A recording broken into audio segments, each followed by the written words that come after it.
So I had a pretty difficult time creating a question that had enough specificity and technicality. I had questions that had multiple methods and were involving a various number of categories. I had to think of everyday items I use so I could do my steps and make sure I got the steps correct. I had originally used biblical fasting and creating clear skin as my first two options for an instruction manual, but they were not technical enough and had multiple interpretations depending on the person. I wanted to create an instruction manual that was practical and somewhat of a common usage. So I actually had recently learned how to ride a bike after years of ignoring the exercise and not wanting to really get hurt and try.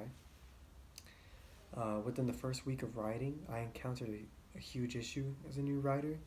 My chain link had been ripped off after I'd fallen and unfortunately hit a tree. After my first two created options, I recognized a mountain bike and this type of issue could be a potential issue that probably a lot of new riders or riders who never encountered an issue till way later down the line had. So my target audience had to be targeted to people who've been riding bikes for a while, but were not 100% sure on how to fix a broken chain link.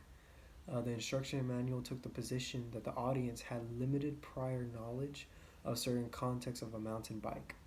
It was also embedded that the audience could carry the physical, had the capability to perform physical tasks, like bending down, getting up, flipping the bike upside down, flipping it back up, and of course riding the bike. So I had used a Google document template that was originally for a business proposal. I thought the layout was nice and the proposal had enough text spacing for materials and instructions. I tried to implement a visual description of an instruction that was one spaced out between a few instructions and two illustrate what the reader should be seeing as they complete the task. I really learned these throughout the technical communication class and from my own observations when we created our own flyer and we had redesigned the flyer from the market. I learned that too much white space makes the flyer or the instruction manual look bland. Shorter space in between was made it look very clumped up and not appetizing to read. And I also learned that the usage of photos was very important. Even something as simple as a clip art of groceries on the market flyer, it was enough to attract one's attention and bring them in. So I had recognized throughout the course that the technical aspects of a manual or a flyer or a business memo really comes from the illustration, not as much as the descriptive parts, because it's very easy to describe things in a professional manner, but what is very difficult is capturing one's attention. Um, Once I completed the rough draft of my instruction manual, I transferred it into the Google Docs and touched up the visuals and font sizes for my text. So, for the document testing, I picked out two women who, to my personal knowledge, have had a background in riding bikes for a few years. They weren't professionals, but they were average riders, just as myself. I emailed them my rough draft presentation and, uh, and my instruction manual and took their feedback into great consideration. Due to limited time for testers to test my manual with their bike, I ran into that issue. I had a lot of people who, throughout the weekday, they're working, and on the weekends, they want to rest. They didn't have too much time to actually go through each step I had and fix a chain that perhaps was actually even not even broken. Most of the time, it would seem like an oxymoron to break the chain and then fix it again when it was never broken in the first place. But once I did find two women who could use it, who had some really old bikes used in their younger years, it was a very perfect situation, and they didn't have too much time in their hands. I had to ask for an extension date, but they did complete the task and they gave me their feedback. Um, I could only rely on these two, so my feedback was not the most extensive. There was not much variety of complications or praises for that matter.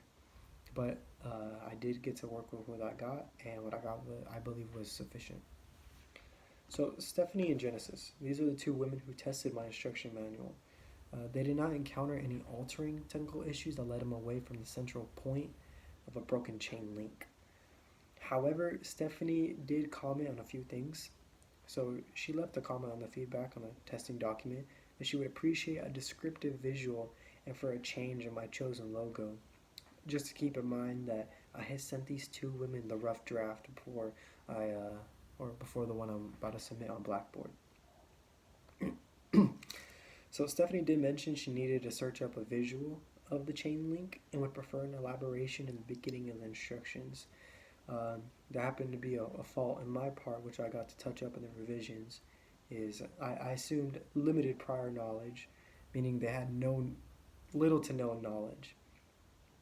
I myself had owned the bike for a while, so I got familiar with it, but for them it's been a few years of riding the bike. Her prior mountain bike knowledge did not extend to the metal components of a bike, so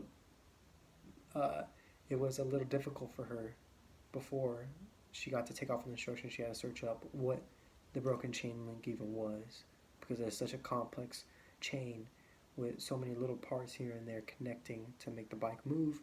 It was a little difficult to maneuver which is which. But this was the sole purpose of my manual, to help average riders save money and have a short-term fix. With the feedback I got, I ended up touching up the logo, essentially replacing it more like. I replaced a visual or two in the beginning and towards the end as they got to move the pedals so they could see if the chain link was replaced correctly. And I had expanded the number of instructions by 2 to 3 steps. More in the beginning for that matter.